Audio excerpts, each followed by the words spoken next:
जय जय शंकर हर हर शंकर जय शंकर हर हर शंकर जय जय शंकर हर हर शंकर जय शंकर हर हर शंकर जय जय शंकर हर हर शंकर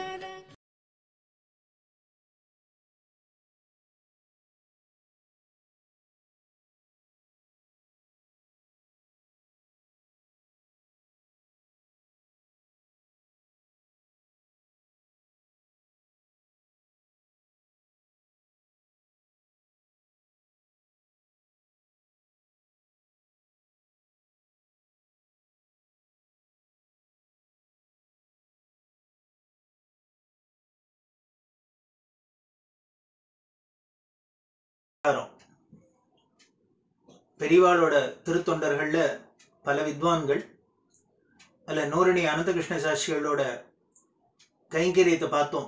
சதபூஷணி அப்படிங்கிற ஒரு பெரிய அத்வைத கிரந்தத்தை எழுதி பெரியவா சொல்லி அதை பப்ளிஷ் பண்ணி எப்படி கைங்கரியம் பண்ணான்னு பார்த்தோம். அடுத்தது பிரம்மஸ்ரீ மாண்டலிக வெங்கடேச சாஸ்திரிகள். இவர் ஆந்திர பிரதேசத்துல கோதாவரி இல்லால ஏலூர் அப்படிங்கிற ஊரை சேர்ந்தவர். ரொம்ப ஆந்திரால இவர் ரொம்ப புகழ் வாய்ந்த பண்டிதர். 1938 வருஷம் பெரியவா குண்டூர் ஜில்லால யாத்திரையில் இருக்கிறது தரிசனம் பண்ணார்.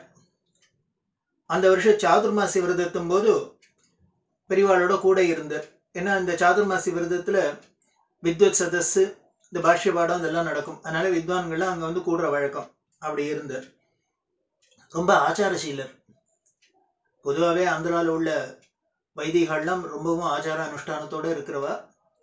நம்ம தேசம் முழுக்கலுமே எல்லாருமே எல்லா வைதிகளும் வேத வித்வான்கள்லாமும் ரொம்ப ஆச்சார அனுஷ்டானத்தோடு தான் இருந்திருக்கா.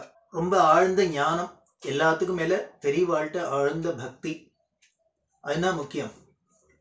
1939 வருஷம் கும்பகோணத்துல பெரியவா முகாமிட்டு இருக்கிறதே மாண்டலிக சாஸ்திரிகள் அங்க வந்து தரிசனம் பண்ணினர். அதுக்கப்புறம் பெரியவாளை அங்கங்க போற இடத்துல முடிஞ்சவெல்லாம் வந்து தரிசனம் பண்றது அப்படின்னு வச்சிருந்தார். 1943 வருஷத்துல பெரியவா திருவானைக்காவல்ல இருக்கிறது மாண்டலிக சாஸ்திரிகள் அவரோட மனைவியோட ராமேஸ்வரம், மதுரை முதலான தீர்த்த யாத்திரை பண்ணணும், க்ஷேத்திர யாத்திரை பண்ணணும் அப்படிங்கிறதுக்காக வந்தார். வந்து ராமேஸ்வரம், மதுரை இதெல்லாம் தரிசனம் பண்ணிட்டு சவுத்துல இருக்கிற தமிழ்நாட்டில் இருக்கிற கோவில்லாம் தரிசனம் பண்ணிட்டு தீர்த்த ஸ்நானம்லாம் பண்ணிட்டு திருவானைக்காவல்ல பெரியவா இருக்கிறதுனால திருவானைக்காவல்ல வந்து தரிசனம் பண்ணிட்டார். பெரியவாள்கிட்ட சொன்னார், என்ன இந்த பக்கம் வந்திருக்கேன்னு பெரியவா கேட்குது. இது மாதிரி தீர்த்த யாத்திரைக்கா வந்தேன், ராமேஸ்வரம் போயிட்டு மதுரை அந்த மாதிரி க்ஷேத்திரங்கள்லாம் தரிசனம் பண்ணிட்டு வரும்.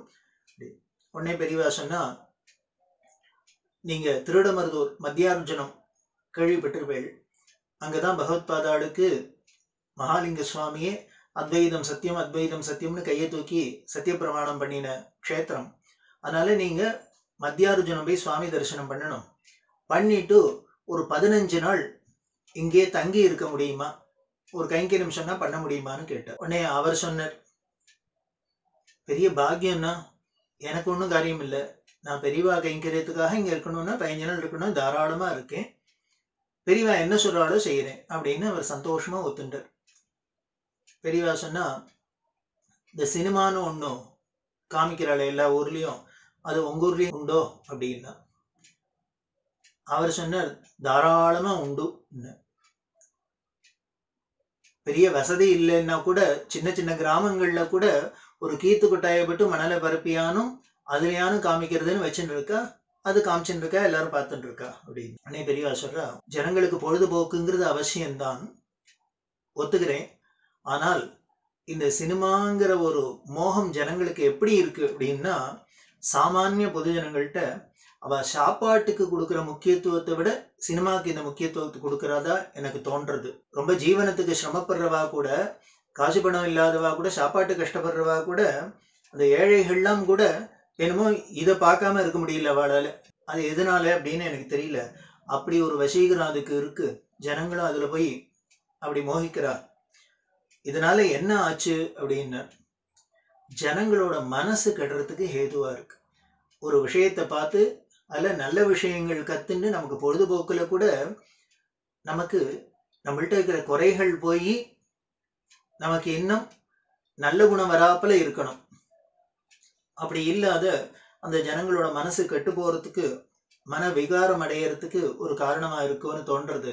ஏற்கனவே ஜனங்களுக்கு காமம் குரோதம் இதெல்லாம் நிரம்பி இருக்கிற ஜனங்கள், இதை எப்படி இந்த காம குரோதங்கள்லாம் நாம கழுவிக்கிறதுங்கிறதுக்கு அதுக்கு ஒரு வழியை பார்க்கணும், அதுக்கு ஒரு உபாயத்தை பார்க்கணும். வழியா அதை எப்படி இன்னும் வளர்த்துக்கிறது அப்படிங்கிறதுக்காக உபாயம் தேடுவா. அதை விட அசட்டுத்தனம் உண்டா? அப்படிதான் இருக்கு. அதனால ஏற்கனவே திருட்டு கொலை கொள்ளை இப்படி எல்லாம் இருக்கு அப்படின்னா அதுல இதனால எல்லாமும் பரவலாதான் இருக்கு. அதுவும் குறிப்பா இளைஞர்கள் மத்தியில அவ நெறிகெட்டு போறாப்புல ஒரு காரணம்லாம் இருக்கும்னு தோன்றது. அதனாலதான் நான் இந்த சினிமாவுக்கு போறதை எல்லாரும் குறைச்சுக்கணும், இந்த சினிமா முகத்தை குறைச்சுக்கணும் அப்படின்னு சொல்றேன். இந்த சமயத்துல நான் அவசியம் ஒண்ணு சொல்லணும். உடனே சினிமா ரசிகர்களுக்கு, சினிமா பிரியர்களுக்கெல்லாம் ஒரு வருத்தம் வரலாம், கோபம் வரலாம், பெரியவா மேல கோபம் வரலாம். அதனால எவ்வளவு பேருக்கு பழப்பு நடக்கிறது, எவ்வளவு விஷயங்கள் இருக்கு, அதையும் இவர் குறை சொல்லணும் அப்படின்னு இவர் ஒரு கட்டுப்பட்டி அப்படின்னு ஒரு மடிசெஞ்சி அப்படின்னு நாம பிராண்ட் பண்ணக்கூடாது. இந்த நமது சாஸ்திரங்கள்ல ஒன்னும் காந்தர்வ வேதம் அப்படின்னு, இந்த காந்தர்வ வேதத்துலதான் இயல் இசை நாடகம் அப்படின்னு சொல்லக்கூடிய 3 அதுலதான் சொல்லப்பட்டிருக்கு. அதாவது ஒரு இயல் இசை நாடகம்னு ஒரு பொழுதுபோக்கு விஷயமா மற்ற தேசங்கள்ல சொன்ன விஷயங்களை கூட ஒரு வேதம்ங்கிற ஒரு உயர்வு கொடுத்து காந்தர்வ வேதம் அப்படின்னு வேத சப்தத்தினால சொல்லி அதுக்கு பரதர் முதலான ரிஷிகள்லாம் நமக்கு பல விஷயங்கள் எல்லாம் நமக்கு சொல்லி கொடுத்து நம்மள பொழுதுபோக்குற சமயத்திலேயே ஒரு பெரிய உலகமே கொண்டாடுறாப்புல பிரமிக்கிறாப்புல ஒரு கலைகள்லாமும் வளர்க்கறதுக்கு ஒரு காரணமா வச்சு, இதுக்கு மேல நம்மளோட பண்பாடு வளர்றதுக்கும் இந்த காந்தர்வ வேதம் அப்படிங்கிறது ரொம்ப முக்கியமா இருந்திருக்கு. அதுதான் நமக்கு சொல்லப்பட்டிருக்கு. அதோட பர்பஸ் அதுக்குதான் சொல்லப்பட்டிருக்கு. சங்கீதமா இருக்கட்டும், நாட்டியமா இருக்கட்டும், நாடகங்களா இருக்கட்டும், அந்த நாடகத்தோட ஒரு வகைதான் அது இன்னும் டெவலப் ஆனதான் சினிமா அப்படிங்கிறது. இதனால என்ன பண்ணும் அப்படின்னு ஜனங்களுக்கு ஒரு பொழுது போறதோட இல்ல, அவளுக்கு அதுல ஒரு ஆகர்ஷணம் இருக்கிறதுனால பொழுது போக்குறதோட அவளோட நல்ல டெவலப் ஆகிறதுக்கு, அவள்கிட்ட உள்ள குறைகள்லாம் போய் அவள்கிட்ட இன்னும் நிறைவு அடையறதுக்கு, நல்ல பக்குவம் அடையறதுக்கு ஒரு காரணமா இருக்கணும். இதைத்தான் தெய்வத்தின் குரல்ல பெரியவா ரொம்ப வசதியா சொல்லியிருக்கா. அந்த நாடக கலையில மகான்களோட சரித்திரத்தெல்லாம் எடுத்து நாடகமா போட்டு காமிச்சா அதை பார்த்துட்டு ஜனங்களுக்கு ஒரு இன்ஸ்பிரேஷன் நாமளும் இப்படி எல்லாம் பக்தி பண்ணணும், அப்படிலாம் இப்படி நேர்மையா இருக்கணும். நாம பாக்குறோமே, காந்திஜி அவருக்கு என்ன ஆச்சு அப்படின்னா, சின்ன வயசுல ஹரிச்சந்திர நாடகம் பார்த்ததுனால நாம இனிமே உண்மையைதான் பேசணும் அப்படின்னா சொல்றோம். சத்ரபதி சிவாஜிக்கு அவ அம்மா சொல்லி கொடுத்த கதைகள்னாலதான் இதெல்லாம் பார்த்ததுனாலதான் அப்படின்லாம் சொல்றோம், கேள்விப்படுறோமே நம்ம வரலாறுல. அப்படி இருக்கணும், அப்படி இருக்கணுங்கிறதான் பெரியவாளோட ஆசை. அப்படி இல்லைங்கிறதுனால இது வேற தினசா மாறி போய் ஜனங்களை இன்னும் கீழே கொண்டு போறதுக்கு, அவளை காமக்ரோதங்களை வளர்க்கறதுக்கு தான் இது உதவுறதுனால அதுல இருந்து நாம தப்பிச்சுக்கணும் அப்படிங்கிறதுக்காக தான் இதை சொல்றாளே வழிய, அதுக்காக உடனே அது மேல உள்ள அதை பிடிக்கலன்னோ அது வெறுப்புன்னாலே சொல்லல. பெரியவா அதுல இன்னும் தெய்வத்தினுள்ள நன்னாவே சொல்றா. அப்படி இல்லாத ஜனங்களுக்கு ஒரு பண்பாடு வழக்கம், ஒரு நல்ல விஷயங்களை சொல்ல முடியும் அப்படின்னா இது ரொம்ப என்ன பவர்ஃபுல் மீடியா. அதனால இதை வச்சுன்னு எவ்வளவோ நல்லது பண்ணலாம், ஜனங்களோ எவ்வளவோ உயர்த்தலாம். அப்படி பண்ணணும். அப்படி பண்ணல அப்படின்னு பண்றதுக்கு தவறினா அப்படின்னா நாம என்ன பண்ணணும்னா நாம தான் அதுல இருந்து தப்பிச்சுக்கணும், விளைவிக்கணும். இதுதான் இதோட லட்சியம். அதனால இது வேற விதத்துல தப்பா எடுத்துட்டாக்க அது நம்மளோட அறியாமையைத்தான் காமிக்கும். பெரியவா அப்படி சொல்ல வேண்டியதுதான் அவரோட பொறுப்பு. ஏன்னா ஒரு ஜெகத்குருவா இருக்கிறதுனால, ஆச்சாரிய ஸ்தானத்துல இருக்கிறதுனால நமக்கு இருக்கிற நம்மள்கிட்ட இருக்கிற அறியாமையை போக்கி நமக்கு ஒரு தெளிவை கொடுக்கறதுதான் அவரோட வேலை. அதுக்காக தான் இங்க சொல்ற. அதனால ஜனங்களுக்கு, அதுவும் குறிப்பா இளைஞர்கள்லாம் அவ மனசு விகாரப்படுறதுக்கெல்லாம் காரணமா இருக்கும்னு எனக்கு ரொம்ப கவலையா இருக்கு. அதனால நானும் போற இடத்துல இதை குறைச்சுங்கோ, நீங்க அதாவது சாப்பாட்டுக்கு இல்லைன்னா கூட நாம இனிமே கொண்டு ஒரு இதை பாக்குறதுக்கு ஒரு கேளிக்கைக்கு கொடுக்குறோம் அப்படின்னா அதை விட விபரீதம் உண்டா? கிடையாது. அதனால இதை அவாய்ட் பண்ணணும் அப்படின்னு நான் பிரச்சாரம் பண்றேன்.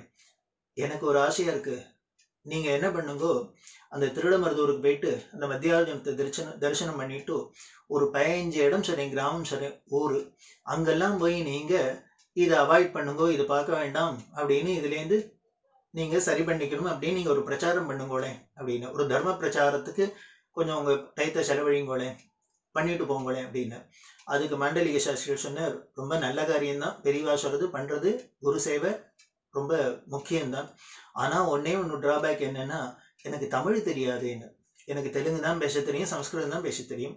இதுவோ தமிழ்நாடு கிராமத்துல போய் பேசுறவர்கள் சமஸ்கிருதத்துல பேசினா அவளுக்கு புரியாது, தெலுங்குல பேசினாலும் அவளுக்கு தெரியாது, எனக்கு அவளுக்கு புரியிறாப்புல தமிழ்ல பேச தெரியாது, என்ன பண்றதுன்னு உடனே பெரியவா சொன்னா, அதுக்கும் நான் வச்சிருக்கேன், உங்களோட கூட மடத்துலேருந்து நான் 2 பேரை அனுப்புறேன், உங்களுக்கு ஒரு காரை வச்சு உங்க மனைவியோடய போகலாம். இந்த 15 ஊர் அப்படின்னாலும் சும்மா இந்த வெறும் பிரச்சாரத்துக்காக இல்லை, பெரிய க்ஷேத்திரம்லாம் இருக்கு, சுவாமி மலை, உமையாள்புரம், கணபதி அக்ரஹாரம், இது மாதிரி பல க்ஷேத்திரங்கள், ஸ்ரீவாஞ்சியம், இது மாதிரி பல க்ஷேத்திரங்கள்லாம் இருக்கு. நீங்க அங்க போய் இந்த க்ஷேத்திர தரிசனம், தீர்த்த ஸ்நானம், க்ஷேத்திர தரிசனம் பண்ணின பலனும் கிடைக்கும், தர்ம பிரச்சாரம் பண்ணின பலனும் கிடைக்கும், ரெட்ட பலன் கிடைக்கும். அதனால நான் இங்கேருந்து ஒரு காரை வச்சு உங்க சம்சாரத்தோட அங்க போறதுக்கு ஏற்பாடு பண்ணேன். அங்க போய் உங்களுக்கு தங்கி இருந்து உங்க ஆகாரத்துக்கு நீங்களே உங்க சுயம்பாகத்துக்கு என்னென்ன உங்களுக்கு ஆச்சார அனுஷ்டானத்துக்கு வேணுமோ உங்க சௌரியமா எல்லாம் பண்ணி தரச்சேன். ஒரு 15 நாளோ எத்தனை நாள் ஆகுதோ இருந்து இந்த 15 ஊர்ல இது மாதிரி பிரச்சாரம் பண்ணிட்டு வாங்கோளே அப்படின்னு. உடனே பெரியவா அவர் எனக்கு தமிழ் தெரியாது அப்படின்னு சொல்லிட்டா, நான் கூடவே ஒரு ஆளை அனுப்புறேன், நீங்க தெலுங்குல சொன்னேன்னா தமிழ்ல அவளுக்கு புரியிறாப்புல டிரான்ஸ்லேட் பண்ணி சொல்லுவா அப்படின்னு. இது எதுக்கு இப்படி ரெட்ட காரியம்? அதுக்கு தமிழ் தெரிஞ்சவாளே போகலாமோ இல்லையோ, இங்க வித்வான்கள் இல்லையா? பெரியவா சொல்றா, அதான் பெரியவாளோட அந்த நுண்மான் நுழைப்புலம் அப்படிங்கிறது. வெளியிலேந்து ஒருத்தர், ஒரு பாஷை தெரியாதவர் எங்கேருந்தோ ஒருத்தர் வந்து இது மாதிரிலாம் நமக்காக சொல்லித்தர, நம்ம நன்மைக்காக சொல்றாருன்னா அதுவே ஒரு பெரிய இம்பாக்ட் இருக்கும் அப்படின்னு. அதோட இல்ல, நான் போய் சொன்னேன்னா இவர் வந்தாலே, சங்கராச்சாரியா வந்தாலே என்ன பண்ண போறாரு, காப்பி குடிக்காத, அதை பண்ணாத, இதை பண்ணாத, இது மாதிரிதான் சொல்ல போறாரு அப்படின்னு நான் உபதேசம் தான் பண்ண போறேன் அப்படின்னு நினைச்சிட்டு எல்லாரும் ஓடி போயிடுவா. ஆனா நீங்க தெலுங்குல சொல்றது என்னமோ புரியாத பாஷையில ஒண்ணு சொல்றாரு அப்படின்னு காதுலையானு போகும் இந்த விஷயம். அதனால தெலுங்குல சொல்றதுதான் இன்னும் அதோட இம்பாக்ட் ஜாஸ்தி இருக்கும். அதனால அவளுக்கும் ஒரு பொறுப்பு வரும் பத்தியா, எங்கேருந்தோ வந்து நமக்காக நம்மளோட நன்மைக்காக அப்படி கைங்கரியம் பண்றாள் பத்தியா, நம்ம கொஞ்சமான கேட்கணும் அப்படின்னு இல்லை, கேட்கறவாள்ல ஏதாவது 1-2 பேருக்கான அது உரைக்கும். அதனால நீங்க பண்றதுதான் ஸ்லாகியம் அப்படின்னு சொல்ல பெரியவாளோட இந்த உத்தரவை அவர் ஏத்துண்டு அதுக்கு பெரியவா ஏற்பாடு பண்ணியிருந்தபடி முதல்ல திருடமருதூர் போய் தரிசனம் பண்ணிட்டு அங்கேருந்து பிரச்சாரத்தை ஆரம்பிச்சு, முன்னாலேயே நான் சொன்னபடி இந்த சுவாமி மலை, உமையாள்புரம் முதலான சுத்தீவிர இருக்கிற 15 கிராமங்களுக்கு போய் இதெல்லாம் தர்ம பிரச்சாரம் பண்ணினர். இப்படி ஒரு கைங்கரியம் விசித்திரமா கைங்கரியம்னு சொல்லுவா பெரியவா.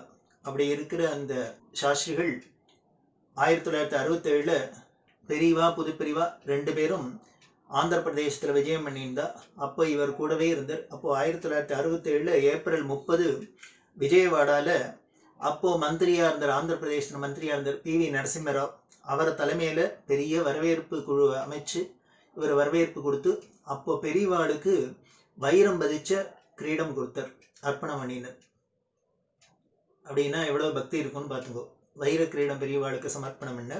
அதுக்கப்புறம் ஏலூருக்கு பெரியவா வரத்தே ருத்ராட்ச கிரீடம், இந்த ருத்ராட்ச கிரீடம், இந்த வைர கிரீடம்லாம் இவர் தான் கொடுத்தார். அப்புறம் பெரியவாவுக்கு சாஸ்திர ரத்னாகரம் முதலான விருதெல்லாம் கொடுத்து அவரை கௌரவிச்சிருக்கார். இப்படி ஒரு கைங்கரியம் பண்ணியிருக்கார் இந்த ஆந்திர பண்டிதர். இதை மாதிரி இன்னும் சில பண்டிதர்கள்லாமும் பெரியவாள்கிட்ட ரொம்ப பிரியமா பண்ணியிருக்கா. அவ என்ன பண்ணியிருக்காங்கிறது நம்ம தொடர்ந்து பார்க்கலாம்.